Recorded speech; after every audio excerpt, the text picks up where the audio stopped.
Let's dive into some exciting draft talk. Today, we're focusing on the Philadelphia Eagles and their upcoming picks. The NFL draft is just around the corner, and if you're as pumped as I am to see what Howie Roseman and the Eagles have in store, go ahead and smash that thumbs up button. The Eagles have seen quite a few players leave through free agency, but that was part of the plan. They're looking to save some cash for the future to keep their homegrown talent. Now it's time to bring in the next generation of Eagles superstars. The Eagles are on the clock with the 32nd overall pick in the first round, so let's break down the draft order and some potential selections. Here's a quick rundown of the first round picks.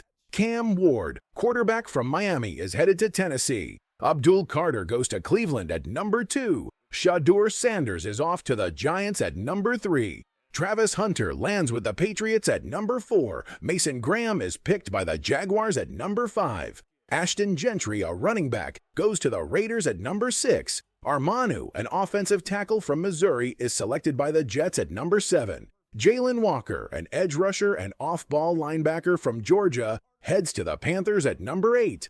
Shamar Stewart, an athletic defensive end from Texas A&M, goes to the Saints at number 9. Will Campbell, an offensive tackle from LSU, is picked by the Bears at number 10. Walter Nolan, a defensive tackle from Mississippi, goes to the 49ers at number 11. Ted McMillan, a wide receiver from Arizona, is off to the Cowboys at number 12. Will Johnson, a quarterback from Michigan, heads to the Dolphins at number 13. Tyler Warren, a tight end from Penn State, is selected by the Colts at number 14. Mike Green, an edge rusher from Marshall, goes to the Falcons at number 15. Kelvin Banks, an offensive tackle from Texas, is picked by the Cardinals at number 16. Gray Zabel from North Dakota State is off to Cincinnati at number 17. Matthew Golden, a wide receiver from Texas, goes to the Seahawks at number 18. Malachi Starks, a fan favorite among Eagles supporters, is picked by Tampa Bay at number 19. Omarion Hampton, a running back from North Carolina, heads to the Broncos at number 20. Jackson Dart, a quarterback from Mississippi, is selected by the Steelers at number 21. Colston Loveland, a tight end from Michigan, goes to the Chargers at number 22. Mel Williams, an edge rusher from Georgia, is picked by the Packers at number 23. Jaden Aberor, a cornerback from Texas, heads to the Vikings at number 24. Donovan Jackson, an offensive tackle, is selected by the Texans at number 25. Maxwell Hairston, a cornerback from Kentucky, goes to the Rams at number 26. James Pierce, an edge rusher from Tennessee, is picked by the Ravens at number 27. Derek Harmon, a defensive tackle from Oregon, heads to the Lions at number 28. Nick Emanwari, a safety from South Carolina, is selected by the Commanders at number 29. Josh Connolly, an offensive tackle from Oregon, goes to the Patriots at number 30. Luther Burden, a wide receiver from Mizzou, is picked by the Raiders at number 31 after they trade up. And finally, we have Jihaad Campbell, a linebacker from Alabama, heading to the Philadelphia Eagles at number 32. While he may not be a Georgia Bulldog, he continues the SEC pipeline for Howie Roseman and the Eagles. Now, this pick might not be the flashiest, but let me tell you, snagging Jihaad Campbell at this spot would be a steal. It would mark the earliest the Eagles have drafted an off-ball linebacker since they took Michael Kendricks back in 2012. Philadelphia loves its linebackers, and that's why fans were excited about the play of Zach Bond and Nakobe Dean last year. Everyone's been saying, "Hey Howie, it's time to address that linebacker position." If the Eagles decide to address the linebacker position in the first round, I really like the value of that pick. Field Yates had some interesting thoughts on Jihaad Campbell. He mentioned that it pains him to see Campbell still available at this point, as he's the last player in his top 25 rankings. After undergoing recent shoulder surgery, there are some questions about Campbell's health as he starts his career. However, this could be a classic case of the Eagles seizing an opportunity to grab a talented player who fell due to circumstances beyond his control.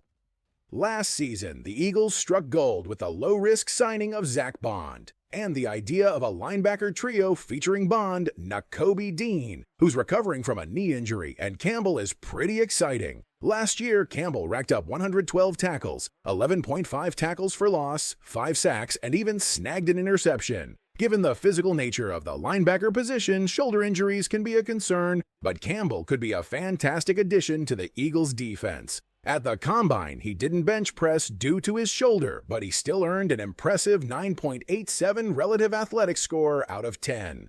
He measured in at 6 feet 2 inches and 235 pounds, and he can move, running a 4.5-second 40-yard dash. His production has been consistent, and his tape shows he's an NFL-caliber player who can thrive in the league for years to come. Last season, he had 117 tackles, 12 tackles for loss, 5 sacks, and 20 pressures, making him a versatile option who can blitz effectively. His coverage stats are solid, too. He was targeted 30 times, allowing 24 catches for 170 yards with just 1 touchdown allowed and 3 pass breakups. His quarterback rating when targeted was 87.5. Over the last 2 years at Alabama, he really started to shine under Nick Saban and Kalen DeBoer, showing flashes of being one of the top prospects in this class. With triple-digit tackle numbers, double-digit tackles for loss, and nearly 10 sacks, Jihaad Campbell is an instinctual player who plays with great awareness. I believe he could really thrive under Vic Fangio, who has a knack for developing linebackers. Now, I want to hear from you.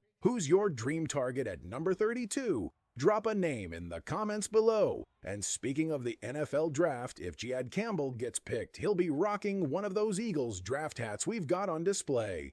You can check them out at the link below. They come in a couple of different color schemes, including a classic vanilla and black, and there's even a dad hat option. Whether you prefer snapbacks or fitted styles, you'll find something you like. Now, let's move on to the second round. Here are some of the picks. Tyler Shough, quarterback from Louisville, goes to the Browns at 33 after they passed on one at number 2. Kenneth Grant, a defensive tackle from Michigan, heads to Buffalo. Donovan Ezeraku is picked by Tennessee at number 35. Trey Amos, a cornerback from Mississippi, goes to Jacksonville at 36. Josh Simmons, an offensive tackle from Ohio State, is selected by Kansas City at 37. Tyler Booker, an offensive lineman from Alabama, heads to the Giants at 38. Emeka Egbuka, a wide receiver from Ohio State, is picked by the Bears at 39. Jaden Higgins, a wide receiver from Iowa State, goes 40th overall. The draft is heating up, and it's going to be a wild ride. Let's keep the draft excitement rolling. Here's a look at some of the second-round picks that are shaping up. Quinshon Judkins, a running back from Ohio State, is headed to the Bears at 41. Mason Taylor, a tight end from LSU, goes to the Jets at 42. Aronte Ursery, an offensive tackle from Minnesota, is picked by the 49ers at 43. Treveon Henderson, another running back from Ohio State, lands with the Dallas Cowboys at 44, joining T. McMillan in their backfield. Carson Schwalbe, a linebacker from UCLA, is selected by the Colts at 45. Darius Alexander, a defensive tackle from Toledo, goes to the Falcons at 46. Nick Scorton, a defensive end from Texas A&M, is picked by the Cardinals at 47. Jonas Savin, an offensive lineman from Arizona, heads to the Dolphins at 48. A.J. Thomas, a cornerback from Florida State, is selected by the Bengals at 49. Shivana Revel, who might have been a first-round pick if he hadn't torn his ACL, goes to the Seahawks at 50. Elijah Ayo, a tight end from Miami, is picked by the Broncos at 51. Jared Wilson, an offensive lineman from Georgia, heads to the Seahawks at 52. Benjamin Morrison, a cornerback from Notre Dame, is selected by the Buccaneers at 53.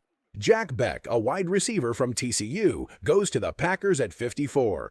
Alimu Manor, a wide receiver from Stanford, is picked by the Chargers at 55. JT Malahu, a defensive player from Ohio State, goes to the Bills at 56. Jalen Knoll, a wide receiver from Iowa State, is selected by the Panthers at 57. Kyle Williams, a wide receiver from Washington State, heads to the Texans at 58. Xavier Watts, a safety from Notre Dame, is picked by the Ravens at 59. Tate Ratledge, a guard from Georgia, goes to the Lions at 60. Will Howard, a quarterback from Ohio State, is selected by the Saints at 61. Jacob Parrish, a quarterback from Kansas State, heads to the Bills at 62. Landon Jackson, an edge rusher from Arkansas, is picked by the Chiefs at 63. And finally, we have Alfred Collins, a defensive tackle from Texas, going to the Philadelphia Eagles at 64 overall. Field Yates explained this pick by highlighting Collins' dominant stretches at Texas. With a bit more consistency, he could quickly outplay this draft slot. Standing at 6 feet 6 inches and weighing 332 pounds, with arms measuring 34 5/8 inches, he fits the mold of what the Eagles love to do in the trenches. Collins could help fill the void left by Milton Williams. He's got some freaky athletic traits and good length, but his first step quickness is just okay. He can take a moment to get going, but when he's on, he shows flashes of brilliance. Last season, he played 16 games and registered 55 tackles, 6 tackles for loss, and 1 sack. While you'd like to see those sack numbers higher, he's got the instincts to make plays along the line of scrimmage, with 7 pass breakups and a forced fumble. Looking at his college career, he really started to shine over the last 2 years, with 23 pressures in 2023 and 18 in 2024. Even in years where he didn't play as much, he still managed to rack up 11 and 15 pressures in 2022 and 2021, respectively. The Eagles would be banking on his athleticism and their coaching staff's ability to develop him. Now, I think you could find a better selection here in round 2. But remember, this is Field Yates' mock draft, not mine. What do you think? Do you like this mock from Field Yates? Give me a yes or no in the comments. Thanks for tuning in. Don't forget to hit that subscribe button for daily and year-round coverage of the Eagles.